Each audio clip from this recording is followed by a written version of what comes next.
Oke, saya baru saja lari kurang lebih 3 km mengelilingi pelataran masjid ini.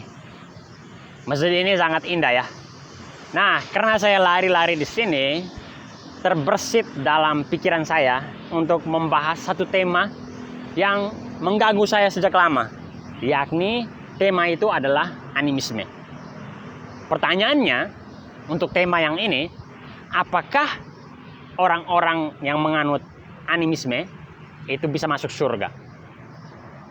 Jadi, pertanyaan ini sudah mengganggu saya sejak saya mempelajari filsafat dan juga teologi Katolik sejak semester awal di STF Kardilero. Kenapa saya bertanya soal ini? Karena ada anggapan yang saya baca juga saat itu bahwa seolah-olah orang yang bisa masuk surga itu adalah mereka yang beragama sah hari ini atau agama yang diakui oleh negara. Misalnya agama Katolik, Islam, Buddha, Hindu, Konfusius, dan berbagai agama di dunia yang diakui oleh negara itu punya hak untuk masuk surga. Saya tentu tidak setuju ya dengan penjelasan atau jawaban ini, bahwa orang animisme itu tidak punya hak untuk masuk surga. Dan karena begitu masifnya penjelasan soal ini, maka di masyarakat juga merebak pemahaman terhadap hal ini yang keliru. Jadi ya mereka juga yakin bahwa ya hanya agama saja yang bisa membawa orang menuju surga. Sialnya juga ada beberapa orang yang beragama itu juga lebih keliru lagi. Mereka meyakini bahwa hanya agama mereka yang bisa membawa orang ke surga. Nah, tapi saya tidak akan membahas soal bagaimana agama-agama itu membawa orang ke surga. Tapi saya pada kesempatan ini hanya membatasi diri untuk menjelaskan orang yang beranimisme atau beragama animisme itu bisa masuk surga. Kurang lebih ada 2 alasan mengapa orang beragama animisme itu bisa masuk surga. Tapi mungkin sebelum saya memberi jawaban saya ini agak sedikit bias teologi Katolik ya. Jadi menurut saya, orang animisme bisa masuk surga karena 2 alasan. Pertama, masuk surga dan tidak itu adalah hak prerogatif Allah. Jadi orang itu masuk surga itu pertama-tama karena belas kasihan Tuhan atau belas kasihan Allah.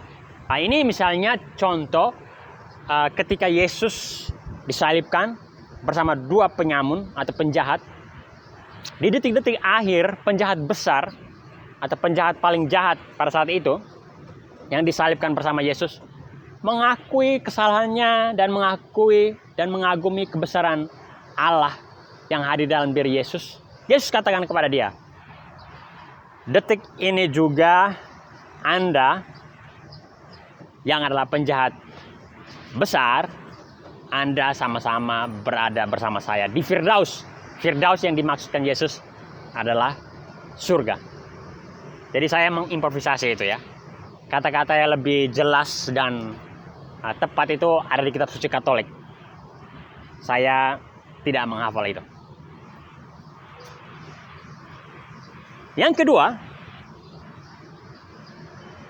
orang itu masuk surga karena kebaikannya di dunia. Jadi 2 hal ini itu yang menjadi landasan orang itu masuk surga. Nah, pertanyaannya, apakah agama animisme memiliki 2 elemen ini? Kalau menurut saya, ya, agama animisme itu mengandung 2 elemen ini. Tapi ada penggambaran yang keliru yang biasanya dilakukan oleh pihak kolonialisme yang dalam hal ini melalui aparatus intelektualnya itu mendefinisikan orang-orang di negara koloni atau di daerah koloni atau jajahan. Para intelektual yang merupakan aparatus kolonial itu mendefinisikan orang yang beragama animisme atau menyembah batu, pohon, laut, langit, matahari, dan lain sebagainya sebagai orang yang menyembah setan atau menyembah berhala. Karena mereka yang melihat sesuatu yang tangible aja. Mereka tidak melihat sesuatu yang intangible, yang tidak kelihatan.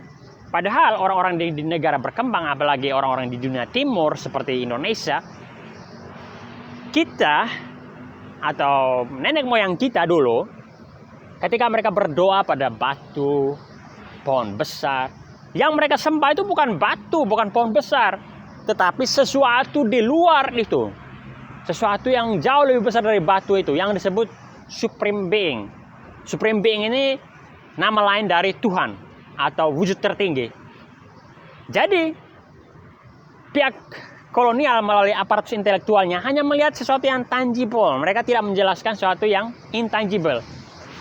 Tapi kalau seandainya mereka melihat sesuatu yang intangible, mereka juga tidak akan ingin menjelaskan seperti yang saya jelaskan tadi. Kenapa? Karena tugas aparatus intelektual zaman kolonial itu adalah ingin mendefinisi ulang masyarakat di daerah jajahan agar mudah restrukturasi, mudah direorganisir, mudah dibentuk kembali, mudah diformat kembali sesuai dengan keinginan dan kepentingan pihak kolonial yang ujung-ujungnya adalah untuk mengakumulasi kekayaan dan kekuasaan. Jadi semua dibentuk ulang menurut cara pandang kacamata pihak penjajah. Termasuk dalam hal ini adalah agama-agama animisme di negara berkembang. Jadi kita harus kembali menggali agama animisme di negara-negara berkembang dan mendefinisikan ulang yang tidak bias terhadap kepentingan kolonial seperti zaman dulu itu, bahwa orang menyembah batu, orang menyembah pohon itu dianggap sebagai penyembahan terhadap batu itu inse. Padahal orang menyembah itu karena sesuatu yang ada yang lebih tinggi, lebih besar di luar batu itu. Jadi itu yang pertama. Yang kedua, soal kebaikan. Apakah di dalam agama animisme mereka mengagumi kebaikan, mereka mengagumi kebijaksanaan, solidaritas, kepekaan sosial? Kalau menurut bacaan-bacaan yang saya baca sejauh ini, masyarakat primitif atau masyarakat yang beragama animisme itu justru sangat mengagumi itu, sangat menghormati, sangat menjunjung tinggi nilai-nilai yang saya sebutkan tadi. Misalnya mereka berburu bersama dan semua hasil buruan itu akan dibagikan ke seluruh anggota masyarakat secara adil. Jadi kehidupan sosial, solidaritas sosial mereka itu sangat baik di saat itu. Dan solidaritas sosial itu sangat dijunjung tinggi. Orang yang paling solider, paling hebat menangkap hewan dan dibagikan kepada semua, itu akan diangkat sebagai raja, dianggap sebagai orang yang paling bijaksana, atau diangkat menjadi pemimpin dalam kelompok tertentu. Jadi nilai-nilai kebaikan, kebijaksanaan yang dianut oleh agama-agama besar yang modern hari ini itu juga dianut oleh agama-agama animisme di zaman dulu. Jadi menurut saya orang-orang animisme itu yakin bahwa kalau orang itu melakukan kebijaksanaan seperti yang saya jelaskan tadi, maka orang itu bisa masuk surga. Nah, jadi berdasarkan dua penjelasan ini, saya akhirnya yakin bahwa